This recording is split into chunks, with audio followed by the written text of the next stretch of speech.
Ang bunga akala ni Rigor ngayong bumaliktad na ang mundong ginagalawan nilang dalawa ni Ramon. Siya na ang nasa taas at si Ramon ay bumulusok na. Hindi umano siya basta-basta matitibag ni Ramon at nang makarating din sa kanya ang paglihim ni Roberto na itinago pala nito si Ramon at ito'y nakatakas din. Halos nang gagalaiti sa galit itong si Rigor ng palihim para kay Roberto.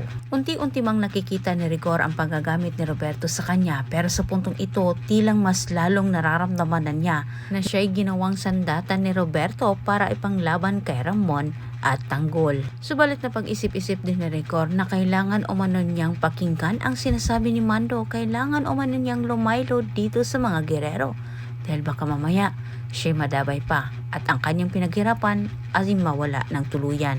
Hindi nakapagpigil itong si Rigor, agad naman niyang kinompronta itong si Roberto. Ngunit humantong sila sa matinding sagutan at hindi nagustuhan ni Rigor ang mga sinabi ni Roberto sa kanya sapagat sinabi ni Roberto na darating ang araw na singilin umano niya itong si Rigor. Dagdag pang sinabi ni Roberto kay Rico na kailangan umano nitong sumunod sa kanyang utos dahil kung tutuusin, si Roberto umano ang nagluklok kay Rigor ngayon sa posisyon nito at isa umano itong malaking utang na loob.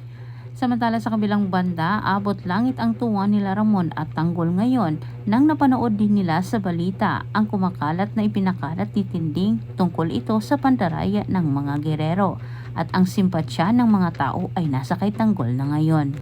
Ngunit gusto ni Ramon at Tanggol na pagtuunan umano nila ng panahon ang pagtakas umano nila dito kay Julio at dahil sigurado silang lahat na paghahandaan umano ng mga kalaban ang kanilang paglusob. Ngunit paano naman magtagumpay ang mga plano ni Roberto at Rigor laban sa mag-amang Tanggol kung mismo si Garcia ay ibinigay niya kay Tanggol ang mga detalye sa mga patibong na inihanda ni Roberto. Pero ang tabayanan po niyo ang susunod kong update. Maraming salamat sa panonood.